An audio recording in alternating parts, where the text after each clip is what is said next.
Ya estamos en contacto con el ingeniero Óscar Ayerbe para comentar algunos temas. Me parece importante, Óscar, hay dos puntos que quería enfocar, pero primero le dejo en el saludo con la ciudad de Cuenca, con todo el Austro, con toda la región, con todo el enlace de los medios que nos acompañan en esta mañana. Bienvenido, Óscar, buenos días. Muy buenos días, Clever. Un gusto estar con ustedes esta mañana. A ver, dos temas le quiero preguntar.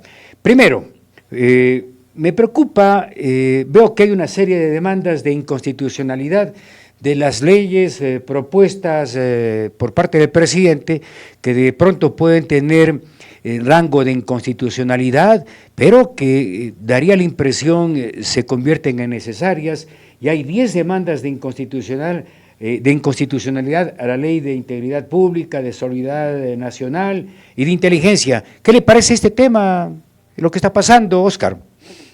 Absolutamente controversial en virtud de el manejo que el gobierno tuvo que hacer para poder publicar estos requerimientos.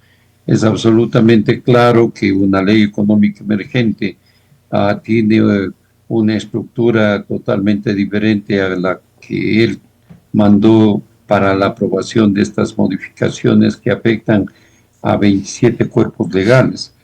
Y por lo tanto muchos de ellos leyes orgánicas que definitivamente tienen que ser modificadas y atendidas, algunas de ellas en su globalidad estructural como cuerpo jurídico, y por tanto estos parches que se van haciendo no tiene otro propósito, en mi opinión, que ir enfrentando requerimientos emergentes que el gobierno considere necesarios para poder confrontar varios componentes de la crisis que vive el país, el campo de la seguridad por un lado, de los servicios, de la economía y por tanto sí existen sectores que se sienten afectados en la promulgación de este cuerpo jurídico, y por tanto no es de sorprenderse que sigan apareciendo más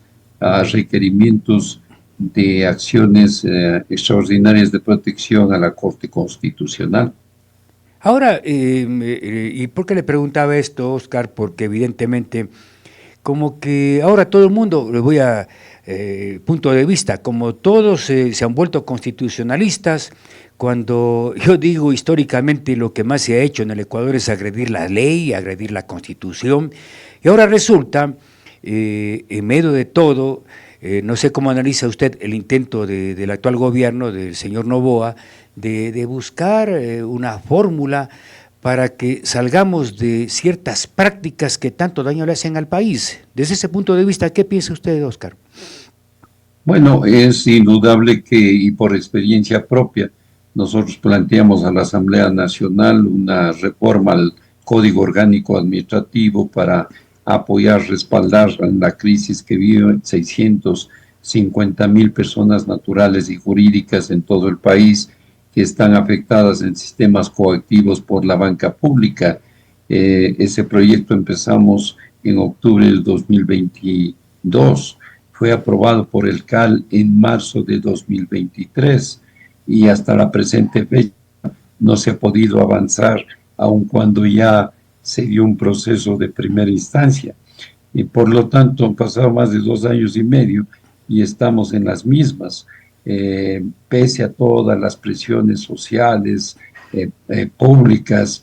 Ha sido casi imposible que la Comisión de Régimen Económico Tributario pueda accionar en favor de esta gran número de ciudadanos que podrían resolver sus problemas. Todos quieren honrar sus deudas y dar una verdadera impulso a una reactivación económica real. Por lo tanto, el presidente no, en conocimiento de todos estos escenarios de la legislatura ecuatoriana, ha preferido utilizar las leyes económicas emergentes para poder solventar requerimientos específicos, taxativos, que le permitan ir avanzando en su plan estratégico en algunos frentes. Y en este contexto, entonces, siendo susceptible y vulnerable a que pueda ser impulsado acciones extraordinarias de protección para detenerlo. Yo no le veo alternativas legislativas que tengan los trámites normales que toman meses o años para poder ser tramitadas, sino los mecanismos emergentes que él ha escogido. Ahora, Óscar, en un tema que me parece importante y que usted viene abordando desde hace algún tiempo atrás, estos hechos en el país, usted ya es muy buen tiempo anunciado irregularidades, sobre todo en las empresas públicas, y parece que esto también se ha contagiado a otras empresas en el tema puntual, en el tema de Manta. Usted había denunciado falsificación de documentos, matriculación, revisión técnica vehicular. ¿Cómo está ese tema que usted viene denunciando y que vuelve nuevamente pues, a ponerse en el primer plano a raíz de la detención de alias Fito? Bueno, como coordinador general de los foros de movilidad que se han llevado a cabo, los 6 foros de movilidad que se han llevado a cabo en el país, el año pasado lo hicimos en Cuenca, hemos venido denunciando las irregularidades que ha existido por muchos años de una corrupción descarada en falsificación de matrículas, revisión técnica vehicular y otros documentos de movilidad. Adrián Castro, cuando fue director de la ANT, me solicitó que dé mi criterio técnico sobre algunos documentos de movilidad. Finalmente él tomó la decisión de denunciar a la Fiscalía General del Estado 110,000 matrículas adulteradas, modificadas, falsificadas, que tuvieron que ser anuladas. Esa afectación a nivel nacional significó alrededor de 2,000 millones de dólares a personas naturales y jurídicas que habían sido afectadas por estos ilícitos. De tal manera que en ese contexto pude avanzar en otras investigaciones, descubriendo que había el uso ilegal de un papel de seguridad de la Dirección Nacional de Datos Públicos, que había importado un material para poder producir este documento de los registros mercantiles en el Ecuador. Ese papel de seguridad fue utilizado en matrículas, revisión técnica vehicular. Cuando capturan a Fito, se descubre que un buen grupo de personas estaban operando en la organización delincuencial de los choneros como funcionarios de movilidad en el municipio de Manta. La alcaldesa de la ciudad tomó la decisión de hacer un X, enviarle al presidente de la República, Marciana Valdivieso Zamora, pidiéndole que consideren la posibilidad de que el gobierno nacional intervenga movilidad en Manta. Eso me y además argumentando que yo no conocía absolutamente nada de lo que estaba pasando con las organizaciones delincuenciales en movilidad. Entonces, ese mismo día mandé un X recordándole a Marciana que yo le había denunciado por escrito de manera formal y oficial el hecho cierto de que existía gravísimos problemas en esa dirección de movilidad y que habían utilizado documentos, entre otros, de la DINARDAP. Me mandó algunas comunicaciones finalmente argumentando que ahí no pasaba absolutamente nada y que por lo tanto no debía preocuparme. Yo insistí en varias ocasiones para que ella pueda saber en detalle varios argumentos que yo tenía para poder sustentar eso. Y aquí están las cartas que ella me mandó conjuntamente con los funcionarios de esas dependencias. Entonces presenté la denuncia a la Fiscalía General del Estado en Manta y finalmente conocen 4 fiscales que, en mi opinión, corruptos, contaminados. y los 4 no hacen absolutamente nada que no sea para que finalmente Roger Pachay, fiscal, Rubén Balda, fiscal, Paco Delgado, fiscal, y finalmente el último, Tito Mendoza, decida él archivar la denuncia. Y con la anuencia y conspiración del juez Juan Aparicio, y por lo tanto tomé la decisión de presentar inmediato reclamo para rechazar el archivo, pero adicionalmente la confabulación global, incluso del director, del fiscal provincial de Manabí, que en ese momento como encargado estaba Roger Pachay. He presentado la denuncia a la Fiscalía General del Estado en Quito, y también esta semana lo hago al Consejo de la Judicatura. Es decir, los vínculos oscuros con el crimen organizado está ahí. Lo mismo pasó en Penipe, lo mismo pasó en Tulcán.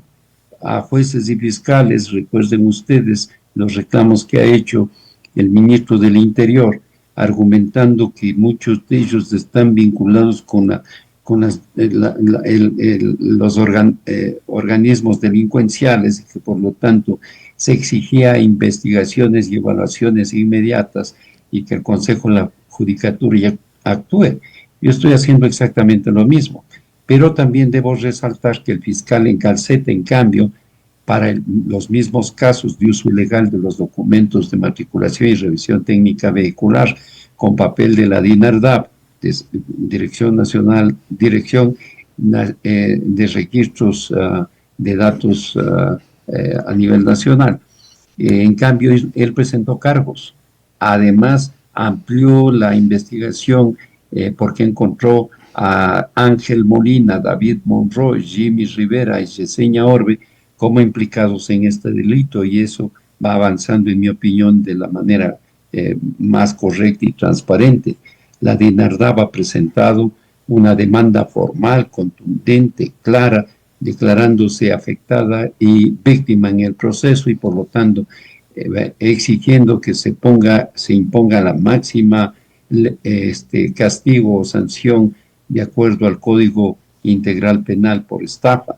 Lo curioso es que de los 22 casos que denuncié en todo el país, solo un alcalde, el de Atahualpa, presentó denuncia. El resto, absolutamente nada. Oiga, Óscar, yo escuchándolo atentamente a usted, y luego de haber conversado días atrás con gente que realmente tiene credibilidad sobre ese tema, esto parece que se extiende a un buen sector de nuestro país, ¿no? Incluso yo he escuchado versiones que merecen credibilidad, de que incluso el crimen organizado tiene hasta el control vial, ¿no? Es decir, y me acuerdo también que el mismo Adrián Castro ya denunció hace algún tiempo atrás que se estaban emitiendo licencias de conducir que igualmente eran falsificadas. Ante esto, ¿qué es lo que se podría hacer ya como Estado? Porque el tema me parece que es grave, y sobre todo cuando se hace la denuncia hasta de control vial por parte del crimen organizado. Bueno, el tema es absolutamente grave. Hay que resaltar el hecho de que hay una objetiva realidad. Los 221 cantones del país están contaminados. No hay uno solo que no tenga problemas de falsificación, de estafa, de manejos ilegales en la emisión de documentos de matrículas y revisión técnica, licencias de conducir. Si uno va al Google y en búsqueda, hay ofertas inmediatas de entrega directa de estos documentos que se supone deberían ser indubitativos, seguros, y que jamás debería ocurrir una posibilidad de este tipo de manejos delincuenciales.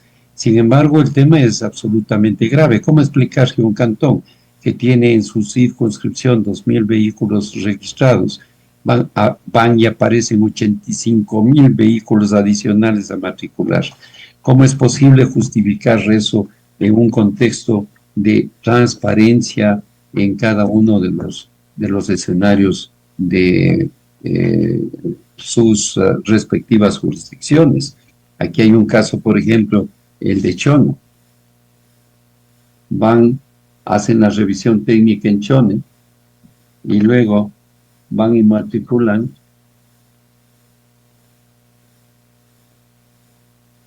en Yaguachi, y obviamente el carro es robado.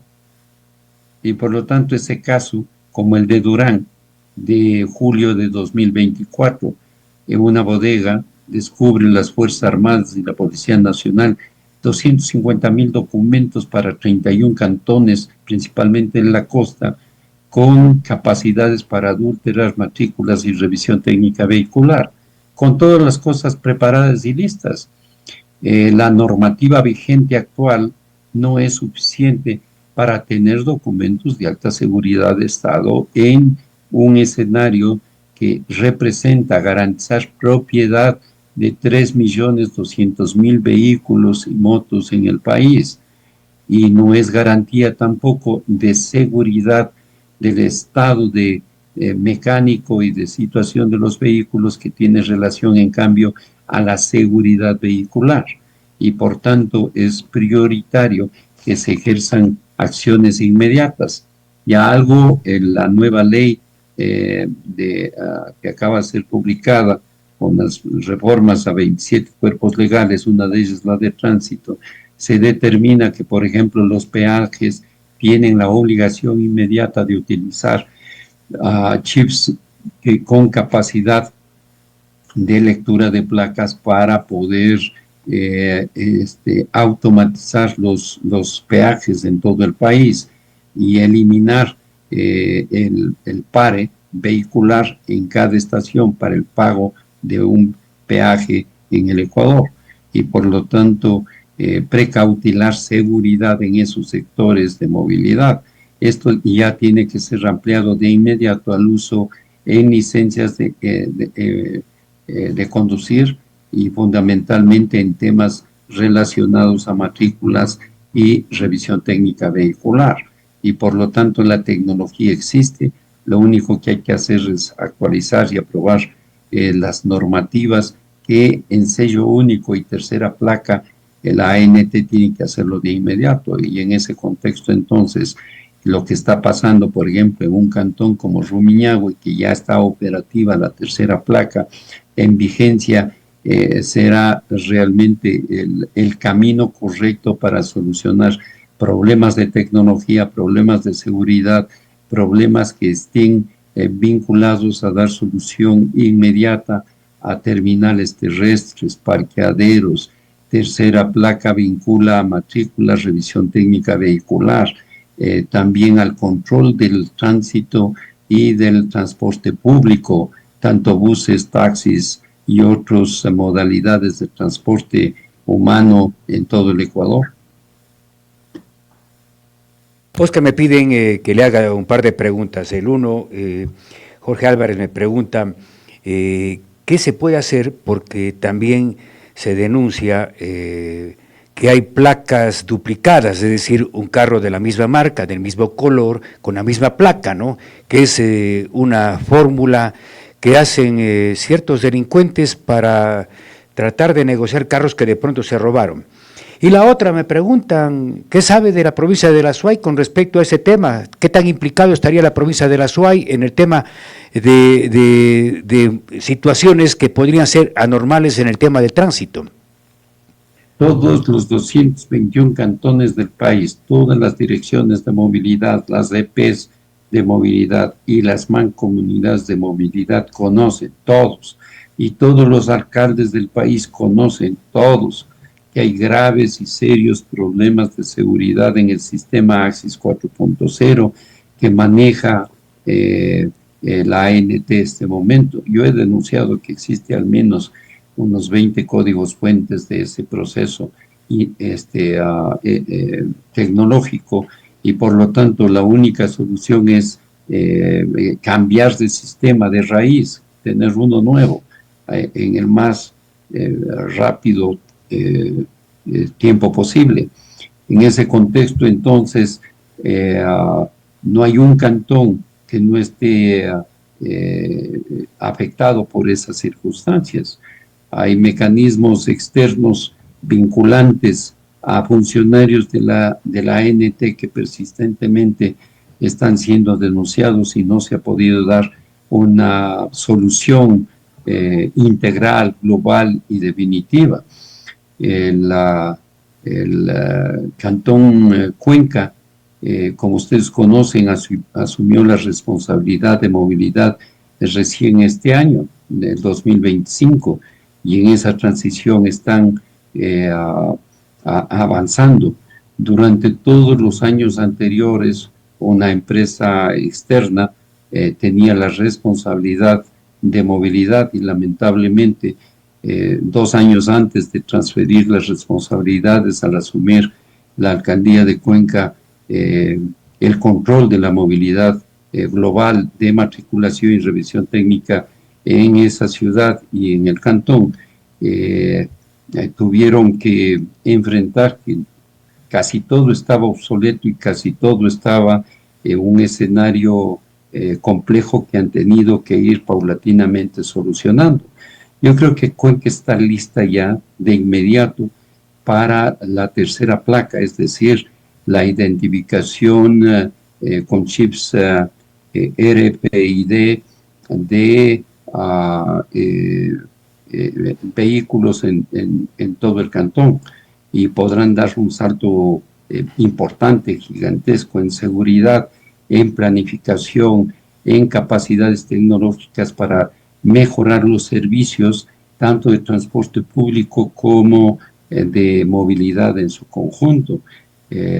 Estoy absolutamente convencido que Lenín Guzmán está absolutamente claro y consciente de este tema y que ellos tomarán decisiones absolutamente emergentes para poder darle un giro de 180 grados a las potencialidades de tecnología que está disponible en este momento. Asumir una responsabilidad de más de 170,000 vehículos en el Cantón Cuenca fue muy importante para ese cantón. Ahora, esto me piden una vez más que le aclare un poco más el tema de la tercera placa. ¿Cómo funcionaría justamente este control y qué dispositivos tecnológicos que se deberían implementar para que de alguna manera se vaya depurando este tema que por supuesto genera mucha confusión y que ha propiciado que hayan personas que reclamen que por ejemplo su vehículo ha sido detenido porque hay uno parecido con el mismo número de placa, el mismo color del vehículo y todos los elementos que hacen que definitivamente más bien gente que ha hecho la adquisición del vehículo sea la perjudicada en este momento? La tercera placa es un dispositivo tecnológico de RFID, es decir, radiofrecuencia, y esa capacidad de entregar información es impresionantemente gigantesca. Abarca y da información para que los sistemas locales o nacionales puedan manejar bases de datos importantes para planificar movilidad, infraestructura, seguridad. Se puede detectar instantáneamente si el vehículo que está pasando pertenece o no a una persona, si es que ha sido denunciado, y en segundos puede enviar las alarmas a las unidades de seguridad locales y nacionales para que tomen acción. También es importante porque tiene capacidad para poder controlar a todas las unidades de transporte público, por ejemplo, buses urbanos, que cumplan con las rutas que corresponden, los tiempos y velocidades que éstas deben ser manejadas. Puede resolver los problemas de los terminales terrestres, ingresos y salidas de vehículos con las identificaciones pertinentes con absoluta precisión. Puede manejar en los parqueaderos públicos y privados.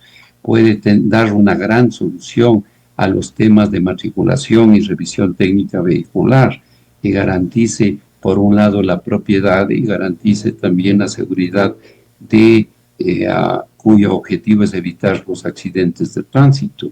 En definitiva, es la tecnología que va en el escenario de las ciudades inteligentes, la planificación, la infraestructura, las agencias de seguridad, las agencias de emergencia pueden ser activadas y vinculadas.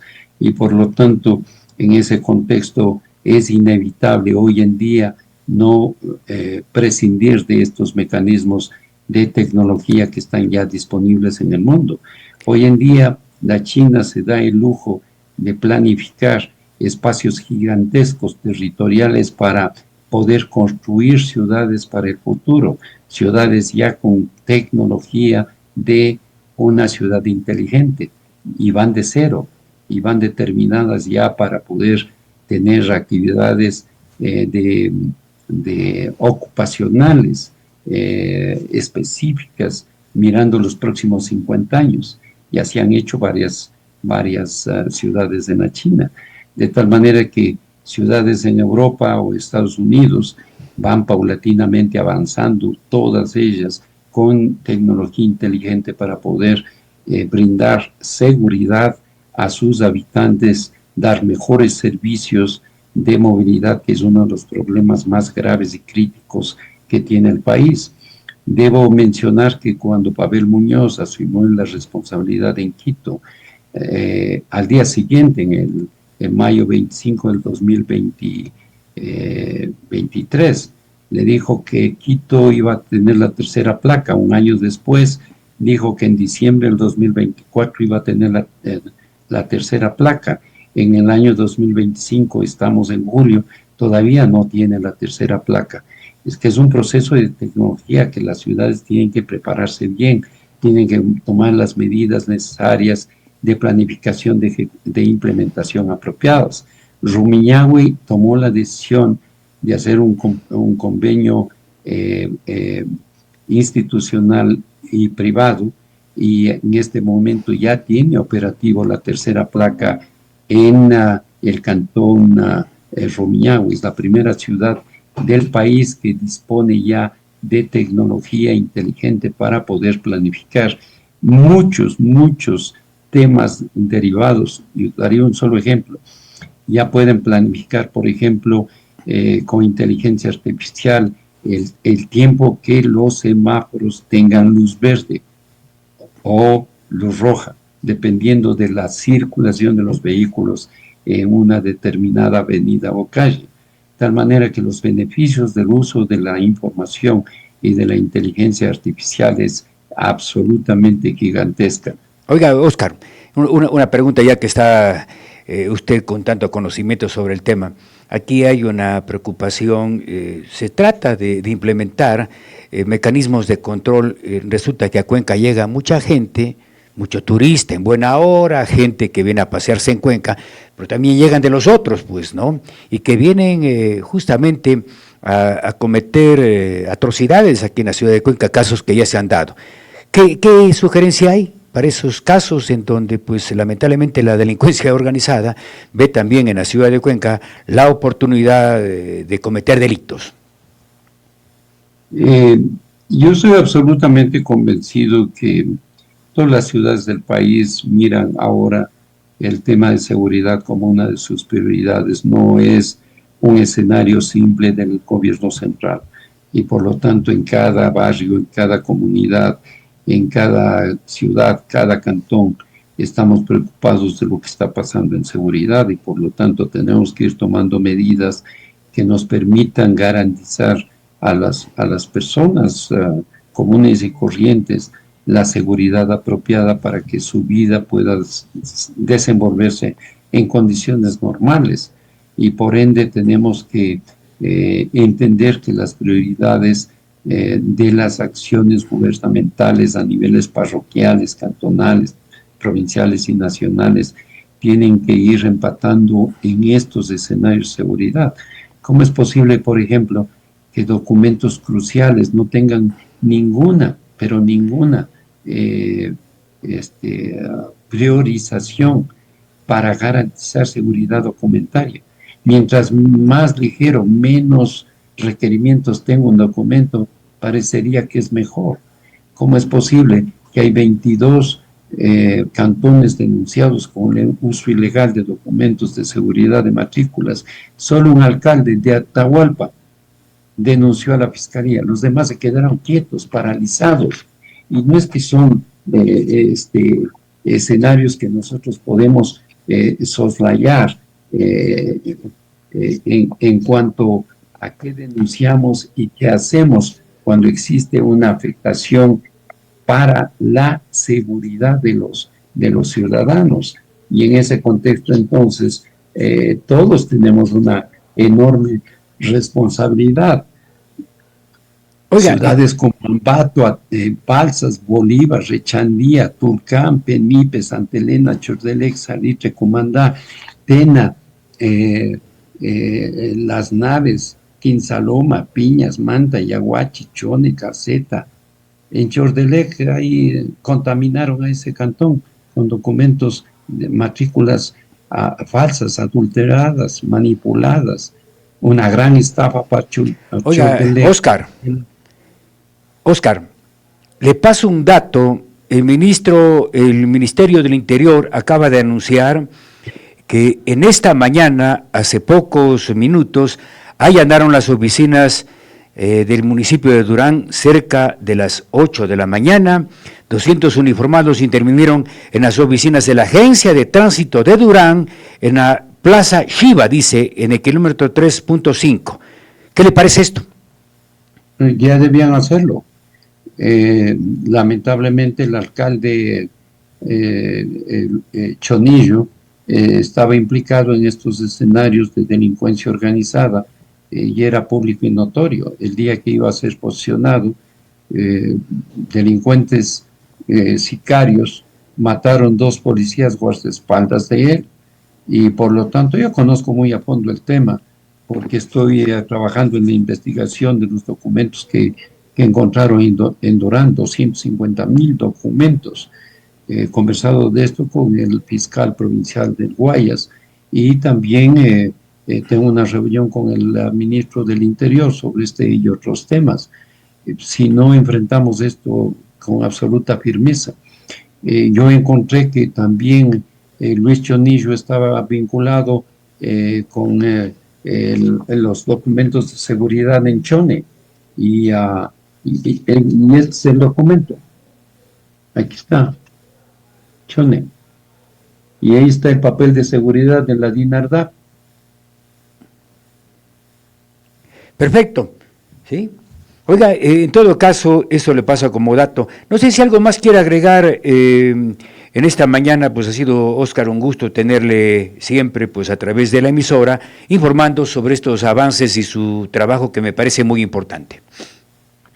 Bueno, yo creo que hay que hacer mucho en este asunto, y las autoridades tienen que tomar las decisiones inmediatas. El sello único que consta en la ley, el reglamento debe ser aprobado de inmediato, dando garantías a los ciudadanos para que la información que se requiere para poder garantizar la propiedad vehicular de todos los ciudadanos no esté en alto riesgo. Si hablamos de 650,000 documentos adulterados, estamos hablando de una afectación de más de 12,000 millones de dólares. Es una cosa impresionante. De tal manera que, y no solamente el valor económico, es la angustia, el tiempo, ir a hacer la denuncia en una fiscalía y luego los registros, las notarías, y todas las afectaciones de que un mismo vehículo tiene 3, 4 propietarios. Los accesos informáticos que no tienen capacidades de darnos garantías de seguridad tienen que ser reemplazados de inmediato, y cero tolerancia a todos los corruptos. ¿Por qué los alcaldes no han denunciado? Estoy mandando una carta a cada alcalde que tiene un problema en su jurisdicción, una carta haciéndoles conocer la normativa de la nueva ley que determina que si una autoridad en los GATS no denuncia a la fiscalía, serán sancionados administrativa, civil y penalmente, y por lo tanto pedirles que presenten la denuncia. ¿Cómo es que ciudadanos como yo andan presentando denuncias en virtud de que la Constitución dice que si una persona o un ciudadano conoce un delito, el cometimiento de un delito, pues debe denunciar. Así lo hago. Cuando yo conocí lo de Adrián Castro y me pidió que yo intervenga en el asunto, hice un primer informe y aquí está. ¿A quién está dirigido? A Diana Salazar, a la señora Gijón de la DINARDAP, al CERCOP, a la Agencia Nacional de Tránsito, a la Contraloría General del Estado. Y entonces es lo que he hecho, por eso yo conozco muchos de estos temas, porque he investigado a fondo la corrupción que ha representado en los miles de millones de dólares en afectación de los ciudadanos. Y todo el mundo sabe y sigue, no se resuelve el problema. Es como también conocemos que la justicia es corrupta, que jueces y fiscales están aliados con los delincuentes. ¿Cómo es posible que en varios cantones se archiven estos delitos con prueba plena, irrefutable?